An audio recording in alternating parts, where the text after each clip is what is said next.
सबसे पहले तो मैं मंच पर विराजमान हमारे वो साधु संत जो हमको राह दिखाने का काम करते हैं, मैं उनके चरणों में प्रणाम करता हूं।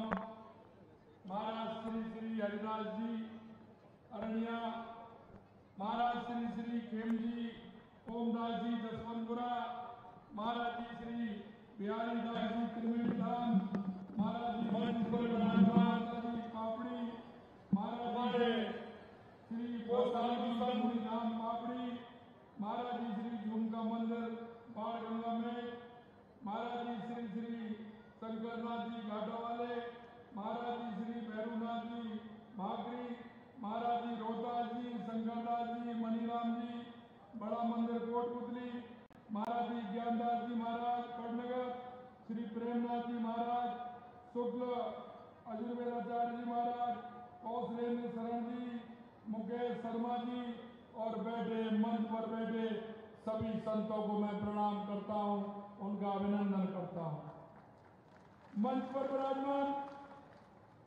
हमारे कैबिनेट में मेरे साथी भाई सुरेश रावत जी, कैबिनेट में मेरे साथी भाई झावर सिंह जी खर्रा साहब, भाई विजय सिंह जी चौधरी और आपके अपने लाडले जिनको कि विराटनगर की हमेशा चिंता रहती है, जब भी मेरे से मिलते हैं विराटनगर की बात करते हैं, विराटनगर के विकास की बात करते हैं। और यही नहीं, मैंने पहले भी देखा है वो हमेशा विराटनगर की चिंता करने वाले ऐसे मेरे भाई कुलदीप धनखड़ जी जो आपके विधायक हैं, भाई जम्मा रामगढ़ के विधायक महेंद्रपाल जी मीणा साहब, बहरोड के विधायक पूर्व मंत्री पार्टी के वरिष्ठ नेता भाई जसवंत यादव जी, विधायक कोटपुतली हंसराम जी पटेल साहब, विधायक बांसुर देवी सिंह जी शेखावत साहब, प्रदेश के प्रदेश मंत्री भाई भूपेंद्र सैनी जी, सतवीर यादव जी जिला प्रभारी, राजेंद्र यादव जी पूर्व मंत्री, श्याम जी शर्मा पार्टी के हमारे जिला अध्यक्ष, उम्मेद सिंह जी पार्टी के जिला अध्यक्ष, राजेश गुर्जर जी पार्टी के हमारे जिला अध्यक्ष, रमा चोपड़ा जी जिला प्रमुख, दीनदयाल कुमावत जी पूर्व जिला अध्यक्ष, उपेंद्र यादव जी प्रत्याशी हमारे शाहपुरा, निर्मल कुमावत जी प्रत्याशी हमारे, मुकेश जी गोयल, गणपति वर्मा, भुवनेश्वरी देवी जी, सत्येंद्र दैया जी, ओंकार जी, अमित जी जाखड़ एवं मंच पर विराजमान सभी नेतागण और विराटनगर से दूर दराज गांव से आए मेरे पूजाइयों बुजुर्गों, नौजवान दोस्तों और इतनी बड़ी संख्या में आई माता बहनों, मैं विराटनगर के सभी किसानों को, सभी बुजुर्गों को उनका वंदन करता हूं, अभिनंदन करता हूं, आप सभी को मैं नमन करता हूं। मित्रों, ये हमारे अन्नदाता हैं। अन्नदाता हमेशा देने का काम करता है। अन्नदाता को कोई कितना भी दे, लेकिन अन्नदाता जितना देता है इतना कोई नहीं दे सकता। ये हमारे अन्नदाता बैठे हैं, मैं आपको नमन करता हूं, वंदन करता हूं। हमारे यहां हमने देखा है, हमारी सरकार बन गई क्योंकि एक किसान बेटा होने के नाते मन में ये बात थी कि राजस्थान के अंदर आज अगर हमारे किसान भाइयों को सबसे बड़ी परेशानी है तो वो पानी की परेशानी है। कभी हमारा ये राजस्थान, हमारा ये पूर्वी राजस्थान से लेकर के ये पूरा इलाका पानी से परेशान रहता था। कई नदियां आती थी, अच्छी बारिश होती थी, हमारे सभी तालाब, सभी कुंड हमारे भर जाते थे, किसान को किसी भी तरह से परेशानी नहीं थी। लेकिन जिस तरह से आपने देखा है किसान की खेती के लिए पानी की आवश्यकता है। वाटर लेवल नीचे चला गया और नीचे जाने से किसान की जमीन को पानी नहीं मिलता है, पीने के पानी की भी परेशानी होती है। हमने सबसे पहले सोचा कि किसान को पूरे राजस्थान के अंदर अगर हमारा किसान पानी के लिए आत्मनिर्भर होगा, हमारे किसान को पीने के लिए पानी मिलेगा, हमारे किसान को खेती के लिए पानी मिलेगा। कांग्रेस के लोग कहते हैं कि हम आलू से सोना बनाते हैं। मित्रों, मुझे ये जरूर पता है कि आलू से सोना तो नहीं बन सकता है, लेकिन किसान को अगर पानी उसके खेत में पहुंच जाता है तो मेरी धरती माता जरूर सोना उगलने का काम करती है। लेकिन कांग्रेस के लोग तो आलू से ही सोना बना रहे हैं। उन्होंने कभी भी किसान की चिंता नहीं की। हमारी जब पूर्ववर्ती सरकार थी, माननीय वसुंधरा जी की सरकार थी, उन्होंने ईआरसीपी के काम को आगे बढ़ाने का काम किया। लेकिन 5 साल कांग्रेस के लोगों ने इस ईआरसी पर राजनीति करने का काम किया, इस ईआरसी को रोकने का काम किया, लेकिन कभी भी उन्होंने इस राजस्थान के किसानों की चिंता करने का काम नहीं किया। मैं आपसे निवेदन करना चाहता हूं, क्योंकि मैं किसान को जानता हूं। किसान जब आषाढ़ के महीने में बुवाई करने के लिए जाता है और घर से जब निकलता है, हमारी माता, हमारी बहन, जब वो किसान जब घर से बीज लेकर के निकलता है, उसको तिलक करती हैं और वो भी यह कहती है कि आप जाइए खेत में, बिजाई करके फसल उगाइए, ईश्वर हमारी मदद करेगा। और जब किसान खेत में पहुंचता है तो सबसे पहले धरती माता को प्रणाम करता है। जब बीज उसमें डालता है तो हमारा किसान कहता है कि हे भगवान, आप हमारे साधु संतों को भी देना, आप पक्षियों को भी देना, आप पशुओं को भी देना और मेरे दर पर आए हुए मेहमान को भी देना और सभी को देना।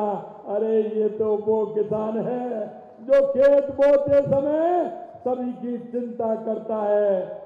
और मैं इतना ही कहना चाहता हूं, इस किसान को हम क्या दे सकते हैं?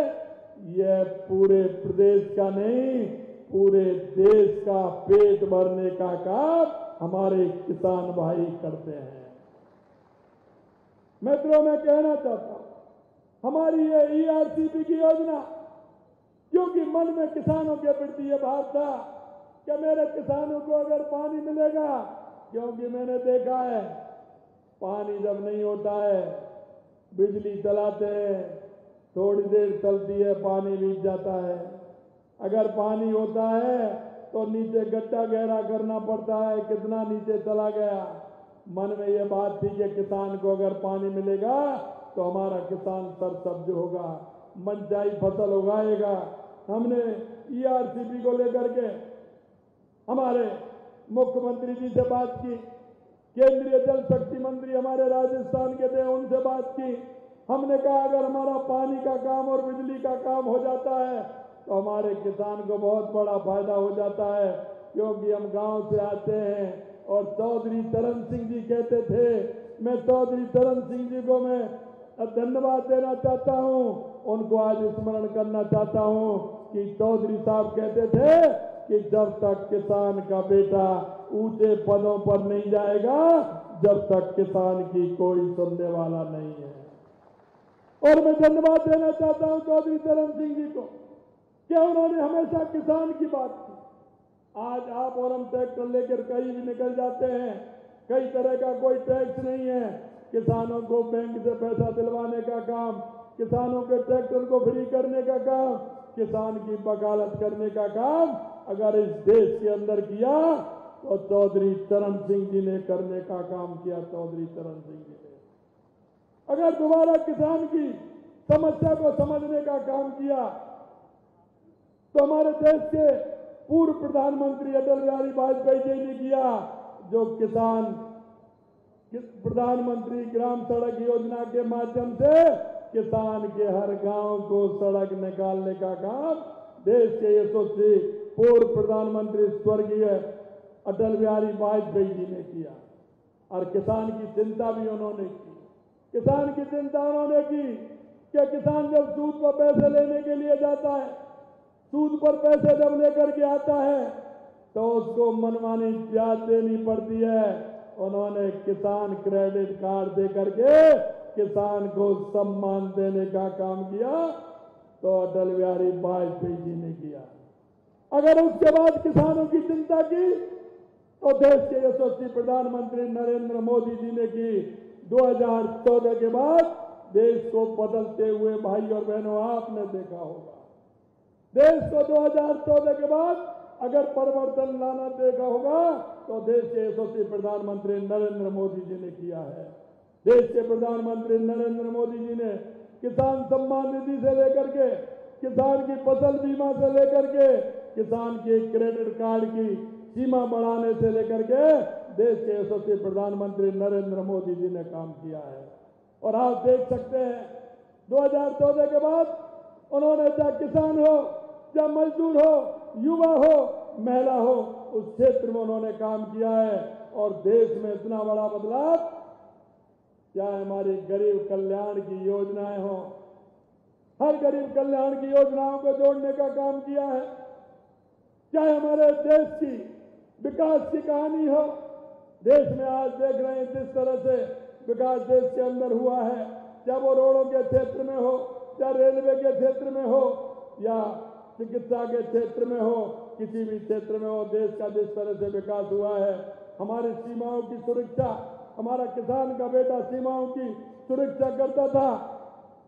यहां तक कि कई देखा होगा जब 2014 से पहले की अगर मैं बात करूं, हमारी सीमा पर हमारे जो सैनिक थे वो कुछ नहीं कर पाते थे, क्योंकि उनके हाथ बांध रखे थे। यहां तक कि हमारे सैनिकों के सिर काट करके भी ले गए। लेकिन मैं धन्यवाद देना चाहता हूं हमारे यशस्वी प्रधानमंत्री नरेंद्र मोदी जी को। उन्होंने सेना का हौसला भी बढ़ाया और उन्होंने कहा कि अगर उधर से एक गोली आएगी तो इधर से भी गोला जाएगा। और उसके लिए आपने देखा है जिस तरह से हमारी सीमाओं को सुरक्षित करने का काम किया है। उनको पता था किसान का बेटा सीमा पर रह करके सुरक्षा करता है। उन्होंने उस बेटे को भी वन रैंक वन पेंशन का फायदा देने का काम देश के यशस्वी प्रधानमंत्री नरेंद्र मोदी जी ने किया। यही नहीं मेरे भाई और बहनों, अगर दुनिया में भारत का गौरव बढ़ाने का काम किया तो देश के यशस्वी प्रधानमंत्री नरेंद्र मोदी जी ने किया। मैं आपसे इतना ही कहना चाहता हूं कि राजस्थान के अंदर हम ERCP योजना, आपने देखा है कि हम 28 जनवरी को हमने समझौता किया था। हमारे मध्य प्रदेश के मुख्यमंत्री भाई मोहन यादव जी, हमारे जल शक्ति मंत्री और हम स्वयं जाकर के हमारे तीनों राज्यों को समझौता किया। समझौते के आधार पर हमने आगे काम बढ़ाया। यही नहीं मेरे भाई और बहनों, कल भी आपने देखा होगा मेरा कार्यक्रम था कोटपुतली के अंदर, लेकिन 2 दिन पहले तय हुआ कि भोपाल जाना है। कुछ अधिकारियों द्वारा उसमें जो थोड़ी बहुत कमी है उनको पूरा करना है और उसमें उस ERCP का मूर्त रूप देना है। हमारी DPR का काम चल रहा है और मध्य प्रदेश की DPR भी काम कंप्लीट हो गया। कल हमारा ये जो छोटा मोटा थोड़ा उसमें कहीं दिक्कत थी वो भी पूरी हो गई। कल भोपाल जाकर के ERCP की सारी अड़चनें खत्म करके आने वाले समय में हमारी ERCP सभी जगह जाएगी। मैं सुन रहा था हमारे कुलदीप जी कह रहे थे, अरे कुलदीप जी ये विराटनगर है, ये पौराणिक नगरी है, ये ऐतिहासिक नगरी है। आपने देखा होगा यहाँ भगवान कृष्ण ने जब उनको अज्ञातवास दिया गया था तो भगवान कृष्ण ने विराट राजा जब यहाँ थे, विराट राजा के यहाँ हमारे 5 पांडव, आज भी वो ऐतिहासिक नगरी है। निश्चित रूप से आपने कहा है पर्यटन की दृष्टि से हम इस विराटनगर को जोड़ने का काम करेंगे। यही नहीं मेरे भाई और बहनों, ये विराटनगर है, ये विराटनगर की धरती है। यहाँ बहुत पौराणिक मंदिर भी है, यहाँ की धरती पवित्र है और यहाँ का पौराणिक से बात करें तो यहाँ बहुत बड़ा इतिहास यहाँ रचा गया है। मैं आपसे इतना कहना चाहता हूँ, ईआरसीपी का जहां तक सवाल है, निश्चित रूप से आने वाले समय में हमारे जो 13 जिले हैं, अभी जसवंत यादव कह रहे थे कि भाई कोर्ट मुझे विराटनगर तक आ गया तो मेरा भी है बहरोड। मैंने कहा चिंता मत करिए, बहरोड हो या बानसूर हो या अलवर हो, ये हमारे 13 जिले इसमें है। इसमें हम ज्यादा से ज्यादा जो हमारे तालाब हैं, हमारे बांध हैं, उनको भरने का काम करेंगे। कल मैं मध्य प्रदेश गया था तो आपने देखा होगा जैसे यहां किया है, हमारी पार्वती, काली सिंध और चंबल नदियां जो 3 हमारा पीकेसी ईआरसीपी के माध्यम से जो उनमें हमारा पानी आना है, उन तीनों नदियों को जोड़ करके हमारे बांध बनेंगे और उस पानी को यहाँ लाया जाएगा। बीसलपुर बांध के माध्यम से हमारे प्रदेश में चंबल का पानी बहकर समुद्र में चला जाता था, उसको भी हमने किया है कि ज्यादा से ज्यादा हमारे किसानों का लाभ हो। यही नहीं मेरे भाई और बहनों, हमने राजस्थान के संदर्भ में सोचना है। राजस्थान की हमारी उपजाऊ भूमि है, हमारी जमीन उपजाऊ है। आपने देखा होगा ये कांग्रेस के लोग हमारे झावड़ जी बेटे हैं, शेखावाटी से आते हैं, इन कांग्रेस के लोगों ने कई बार सीकर, झुंझुनू और चूरू में मुहूर्त भी कर दिया था कि यह यमुना का पानी जब चुनाव आते हैं तो ये खोखेबाजी करते हैं। इन्होंने कई बार मुहूर्त कर दिया कि यमुना का जल आने वाला है। मैं आपको कहना चाहता हूं मेरे भाई और बहनों कि मैंने कहा जब आपने यमुना जल की मांग की थी तो कोई सरकार से मांगा। मैंने कहा कोई पत्र पहले किसी सरकार ने लिखा हो तो वो तो मुझे बता दो, जिससे कि मैं जाकर के मैं बता दूं कि हमने पत्र व्यवहार किया है, यमुना जल की मांग हमारी पुरानी है। मैं आपको कहना चाहता हूं, मैंने सारे रिकॉर्ड खंगाल लिए, मैंने अधिकारियों को लगा दिया, एक भी पत्र आज तक कांग्रेस ने यमुना समझौते के लिए नहीं लिखा, एक भी पत्र नहीं लिखा। अगर 1994 में एक पत्र लिखा गया तो वो भारतीय जनता पार्टी के यशस्वी मुख्यमंत्री भैरव सिंह शेखावत जी ने 1994 में यमुना जल के लिए केंद्र सरकार को और हरियाणा सरकार को पत्र लिखा। मैं इसलिए कहना चाहता हूं मेरे भाइयों और बहनों, राजनीति करिए लेकिन राजनीति को मत करिए कि बोलना तो है लेकिन बोलना एक तो होता है कि बोलना ही है और एक होता है कि सोच कर बोलना है। मैं आपसे कहना चाहता हूं, आप बड़े बड़े बयान दे रहे हैं, अखबार में छपने के लिए दे रहे हैं, अरे आइए जनता के बीच में आइए, आप अपने काम बताइए और हम भी आपको अपने काम बताते हैं कि हमारी सरकारों ने पहले भी और आज हम कितना काम कर रहे हैं। मैं आपसे इसलिए कहना चाहता हूं, मैंने जब बात रखी हरियाणा के हमारे पूर्व मुख्यमंत्री मनोहर खट्टर जी और हमारे जल शक्ति मंत्री जी, जब मैंने माननीय यशस्वी प्रधानमंत्री नरेंद्र मोदी जी से निवेदन किया कि हमारी ये 2 बड़ी मांगे ईआरसीपी योजना और यमुना जल अगर हमें मिल जाती है तो हमारे राजस्थान का किसान हमारा सरसब्ज हो जाएगा और हमारे राजस्थान के किसान को इससे बहुत बड़ी सुविधा हमारी मिलेगी, जिससे हमारा किसान ठीक प्रकार से जमीन में अपनी फसल उगा करके ले सकता है।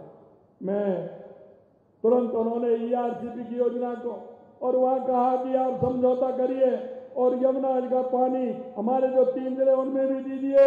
खट्टर साहब का फोन आया, मुख्यमंत्री जी आ जाइए, दिल्ली में मीटिंग करते हैं और आप ताजुब करोगे, एक पहली बैठक की थी एक पहली बैठक की थी 17 फरवरी को, और उसी में पूरा काम उन्होंने कर दिया कि आप भी अपनी पाइपलाइन ले जाइए, और 3 पाइपलाइन के साथ एक हमारे हरियाणा की भी डाल दीजिए, जिससे हमारे हरियाणा के बॉर्डर को, गांव को भी पानी मिल जाए।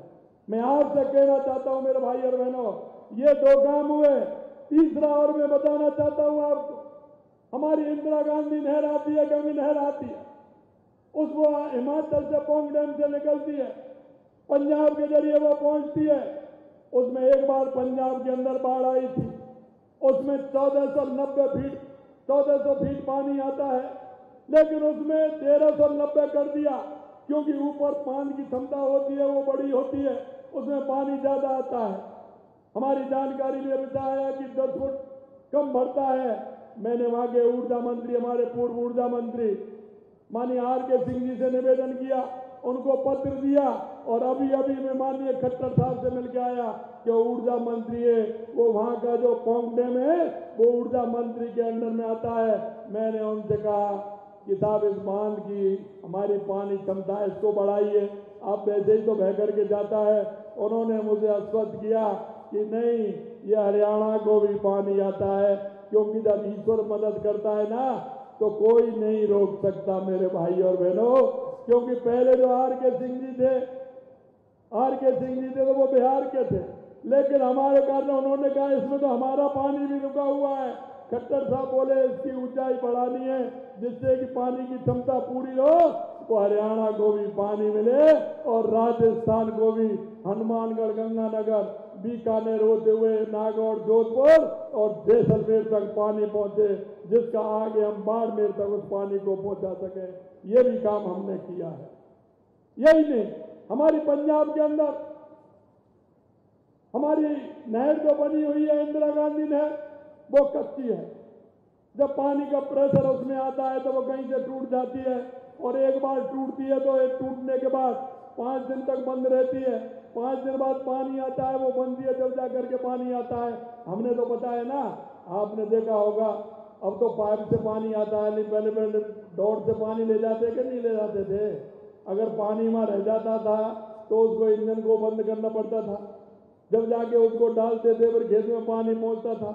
यही स्थिति नहरों की होती है। तो हमने कहा अगर ये रहेगी तो हमारा किसान परेशान रहेगा। उसके लिए भी हमने 1400 करोड़ रुपए केंद्र से मंजूर करा करके उसको भी पक्का करने का काम हमारी सरकार ने किया। यही नहीं, मैं आपको इसलिए बता रहा हूं कि पानी हमारे राजस्थान के लिए जरूरी है। हमारी उदयपुर की हमारी अरावली की पहाड़ियां है, आधा पानी जब इधर आता है तो वो हिंद महासागर में जाता है।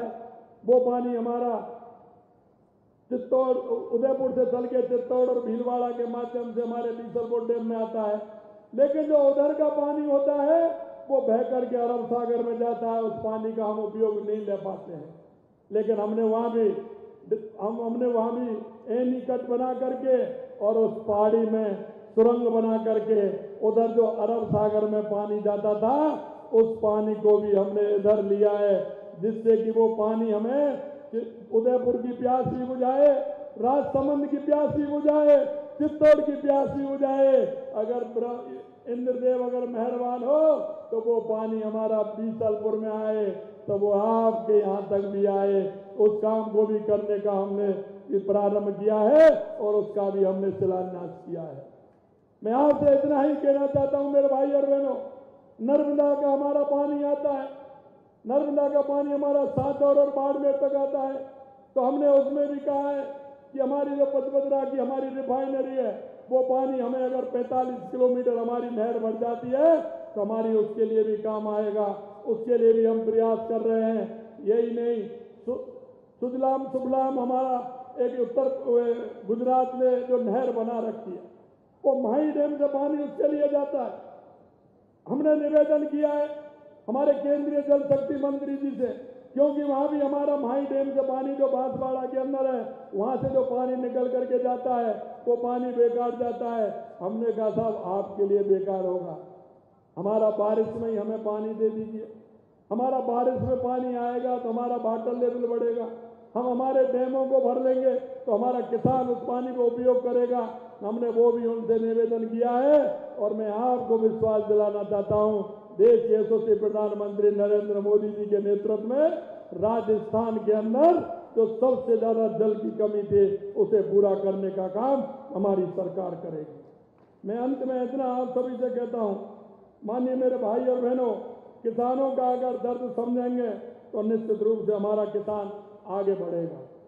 अगर जिस प्रदेश का किसान समृद्ध है, जिस प्रदेश का किसान खुशहाल है, तो वो प्रदेश खुशहाल होगा। देश के यशस्वी प्रधानमंत्री नरेंद्र मोदी जी कहते हैं विकसित राज्य विकसित राष्ट्र। अगर हमारा राजस्थान विकसित होगा तो हमारा भारत भी विकसित होगा। हमने विकसित राजस्थान के लिए काम करना है। हमने कहा है कि 2047 तक हम भारत को विकसित बनाएंगे, लेकिन हमारे राजस्थान को भी विकसित बनाएंगे। हमारी जितनी भी योजना है उन योजनाओं को भी लेकर के आएंगे। यही नहीं, आपने देखा होगा जब से हमारी सरकार आई है लगातार, आपने देखा होगा जिस तरह से हमने लगातार काम किए हैं। मित्रों, मैं आपसे कहना चाहता हूं, आपकी कोई मांग नहीं थी। हमारी सरकार आते ही मार्च के महीने में, उससे पहले हमने पहली कैबिनेट में हमने कहा किसानों की फसल आने वाली है, मार्च के महीने में फसल आने वाली है। हमने कहा कि 2275 रुपये गेहूं का मूल्य है, गेहूं का मूल्य है। हमने 125 रुपये MSP बढ़ा करके 2400 रुपये करने का काम हमारी सरकार ने किया। अगर कोई दूसरी सरकार होती तो मार्च के महीने को निकाल देती, तो उसके बाद करती, तो क्या मेरे किसान को फायदा मिलता क्या? मैं आपसे पूछना चाहता हूं, किसान को फायदा मिलता क्या? हमने तुरंत हमने 1 जनवरी से ये लागू कर दिया कि किसान को 125 रुपये किसान को बोनस मिले। मैं आपसे यही कहना चाहता हूं मेरे भाई और बहनों, आपने देखा होगा परसों के कार्यक्रम में आप जुड़े होंगे, कल के कार्यक्रम में आप जुड़े होंगे। आपको मैं हाथ खड़ा कराना चाहता हूं, किस किस के खाते में घंटी बजी है ये तो बता दो। अरे मेरे किसान भाइयों, ये तो बता दो। कल आ गया ना पैसा, मुख्यमंत्री किसान सम्मान निधि का पैसा आ गया ना? कैसा लगा आपको? एक बार ताली तो बजाओ ना, कैसा लगा, जिससे मुझे आइडिया लगेगा अच्छा लगा। मैं यही कहना चाहता हूं मेरे भाई और बहनों, हमने आपसे वायदा किया, हमारे संकल्प पत्र में लिखा हुआ था कि हमारे संकल्प पत्र में कि हमारी सरकार आएगी, हम किसानों की सम्मान निधि बढ़ाएंगे। ये तो पहला चरण है, अभी देखते जाइए, अभी और भी बढ़ने वाला है, आगे और भी बढ़ने वाला है। चिंता मत करिए। आप देख रहे हो मंच पर ये किसान के बेटे हैं अधिकतर जो देख रहे हो, चाहे जसवंत सिंह जी हो, विजय सिंह जी हो, सुरेश जी हो, झावर सिंह जी हो, देवी सिंह जी हो, कोई भी हो। और ये आपके देखो कुलदीप जी, ये तो है ही किसान के बेटे। ये तो अभी मेरी तरह खेती में ही काम करते हैं। मैं तो खेती में काम करता हूँ, अब भी अगर मौका लग जाए, समय मिल जाता है तो पहले खेती में ही काम करता था। इतना मन लगता है खेती में काम करने में, शरीर भी स्वस्थ रहता है और मन लगता है। मैं आपसे यही कहना चाहता हूं मेरे भाई और बहनों कि किसान समृद्ध होगा तो हमारा प्रदेश समृद्ध होगा, प्रदेश समृद्ध होगा तो देश समृद्ध होगा। मैं आपसे इतना ही कहना चाहता हूं कि हमने कल हमने 65 लाख किसानों को 650 करोड़ रुपए, 1000 रुपए सभी किसानों के खाते में डलाने का काम किया। यही नहीं, 20,000 फार्म पॉन्ड निर्माण हेतु हमने किसानों को लोन देने का काम किया है। 51 नवगठित महिला ग्राम सेवा सहकारी समितियों को हिस्सा राशि के रूप में 300 लाख करोड़ रुपए इसको भी देने का काम किया है। हमने प्रदेश के किसानों को 350 करोड़ रुपए ब्याज मुक्त अल्पकालीन ऋण देने का भी हमने काम किया है। और किसान को फ्री में किट, जो बीज की किट हुई है उसे भी देने का हमने लघु और सीमांत किसानों को वो भी हमने काम किया है। आने वाले समय में क्योंकि हमें पता है कि किसान किस तरह से खेती में काम करते हुए अपने काम को अंजाम देता है, लेकिन मैं आपसे एक जरूर मैं निवेदन करना चाहता हूं, और वो मैं इसलिए करना चाहता हूं कि मैंने देखा है कि हम परंपरागत जो खेती कर रहे हैं उसमें हमें कुछ बदलाव लाना होगा, हमें उसमें कुछ बदलाव लाना होगा। और वो बदलाव इसलिए लाना होगा कि कहते हैं ना कि हारी जंग पर कौन लड़ता है, हारी हुई जंग पर कौन लड़ता है, तो हारी हुई जंग पर एक किसान ही है जो वो लड़ता है। अगर कोई फसल अगर नहीं होती है तो अगली बार भी उसको फसल वो नहीं बढ़ती है, वही फसल आखिर किसान क्या करेगा। इसलिए मैं कहना चाहता हूं कि बदलते हुए समय में हमारी खेती को भी बदलना है।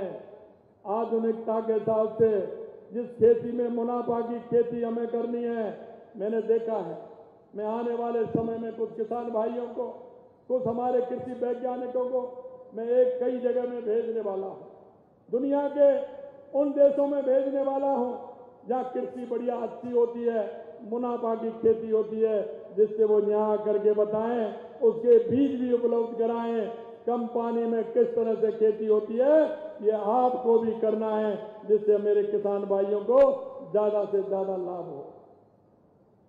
मित्रों, मैं एक बात और कहना चाहता हूं, हमारी माता बहनें खेती के अंदर काम करती हैं, लेकिन हमने सोचा कि खेती के अंदर काम के साथ साथ हमारा पशुधन भी खेती से जुड़ा हुआ है, हमारा पशुधन भी खेती से जुड़ा हुआ है।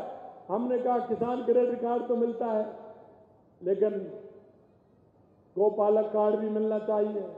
हमने हर किसान के लिए 1 लाख रुपए का गोपालक कार्ड भी बनवाने का काम किया है, जिससे हमारा किसान खेती के हिसाब से पशुधन का भी लाभ उठा सके, क्योंकि उसे आवश्यकता होती है। जब हम रिश्तेदारी में जाते हैं, कहीं हम मिलने जाते हैं, तो सबसे पहले क्या पूछते हैं, भाई खेती बाड़ी कैसी है।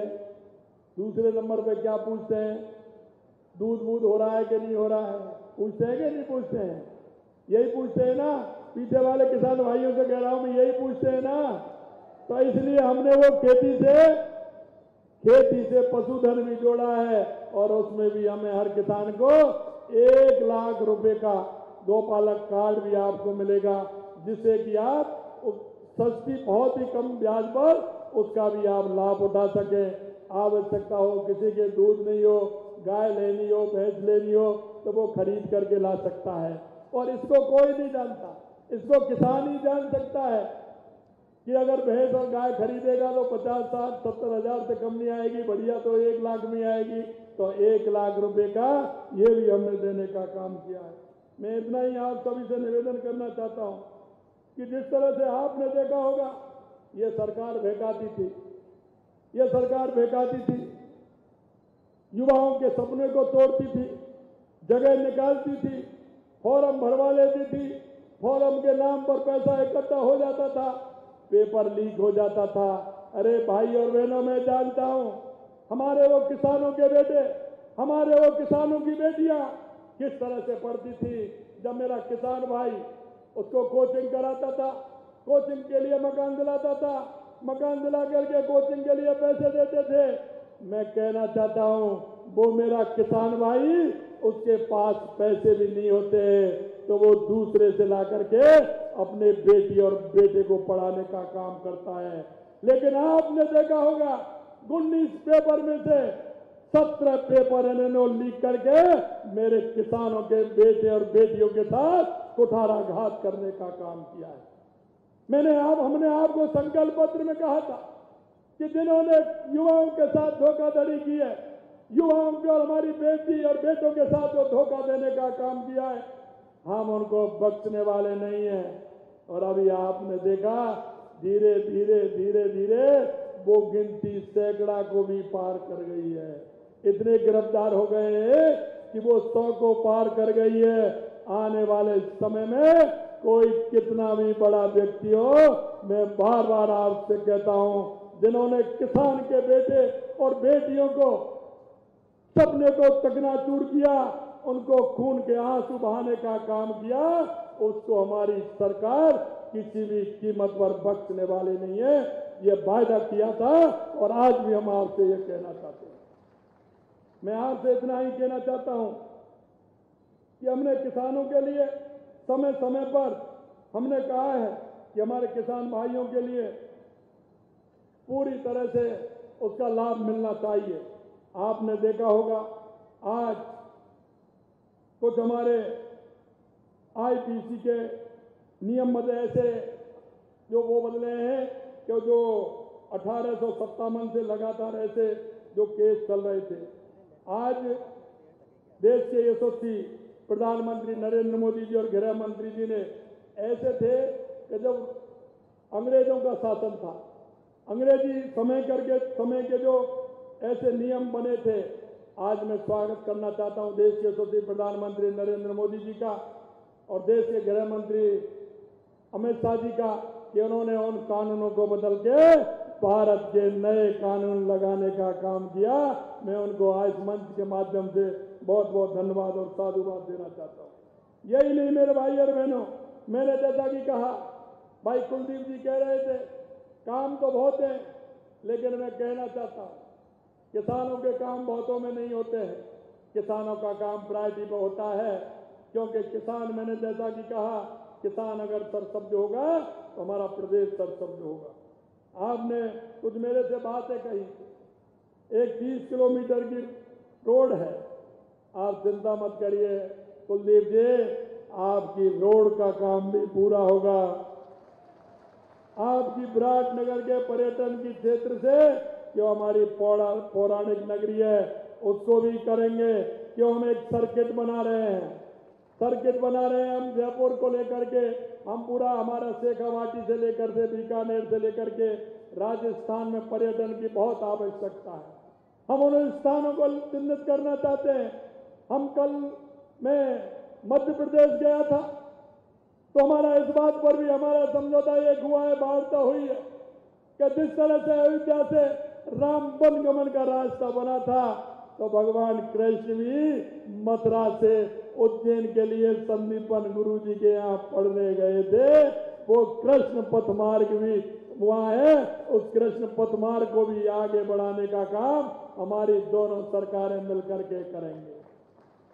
मित्रों, हम कहना चाहते हैं कि हमारी सरकार ने जो आपके संकल्प पत्र में जो वायदे किए हैं, मैं आपको विश्वास दिलाना चाहता हूं कि हम एक एक संकल्प जो हमने आपको दिया है उस संकल्प को पूरा करेंगे। अब तक हमको काम करने का मौका 2 महीने मिला था, बीच में आचार संहिता आ गई और आप लगातार अभी देख रहे हैं हमारे काम लगातार हम कर रहे हैं। आने वाले समय में हमारा जो संकल्प पत्र था उसको पूरा करेंगे। 45% तक हमने हमारे संकल्प पत्र को 6 महीने के अंदर पूरा किया है। आगे आने वाले समय में उसको पूरा करने के काम करेंगे। आप सभी लोग इतनी बड़ी संख्या में आज आप यहाँ आए हैं, मैं दिल की गहराइयों से आप सभी को प्रणाम करता हूँ, नमन करता हूँ, आप सभी का अभिनंदन करता हूँ, वंदन करता हूँ। आप सभी को बहुत बहुत धन्यवाद, नमस्कार।